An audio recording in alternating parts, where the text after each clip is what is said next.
Allora abbiamo il piacere di ospitare personaggi importanti, l'assessore della Regione Veneto, signor Caner. Assessore, benvenuto qui a Dolomiti Show. Sì, grazie e benvenuto anche a voi perché siamo tutti qui insieme. Grazie. Seconda edizione di questa Dolomiti Show che tende e vuole pubblicizzare e promuovere il territorio bellunese. Lei cosa ne pensa?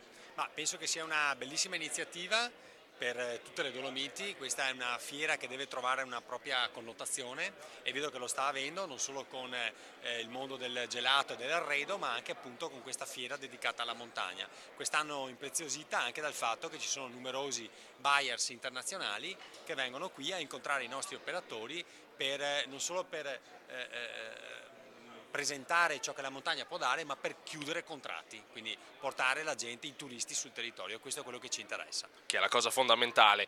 Se dovesse dirci una cosa particolare sul quale il territorio bellunese deve veramente credere, cosa ci suggerirebbe? Guardi, io credo che debba aumentare nel territorio del bellunese la cultura dell'accoglienza. Questo è un territorio che dal punto di vista promozionale può dare molto, ha delle bellezze incredibili che ci invidiano in tutto il mondo, deve crescere un po' la cultura degli operatori, ma non solo degli operatori, anche del singolo cittadino, nella consapevolezza di ciò che ha a disposizione. E quindi bisogna crescere in questo, investire nelle infrastrutture, ma anche, ripeto, nella cultura dell'accoglienza che non è secondaria all'aspetto infrastrutturale. Quindi alla base dobbiamo credere in noi stessi.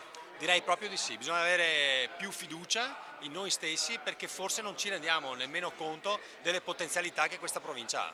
Bene, io la ringrazio. Prima di lasciarla andare dobbiamo iniziare una sorta di gara, una diatriba che abbiamo da ieri sera. Glielo devo chiedere, lei preferisce lo schizz o il pastin?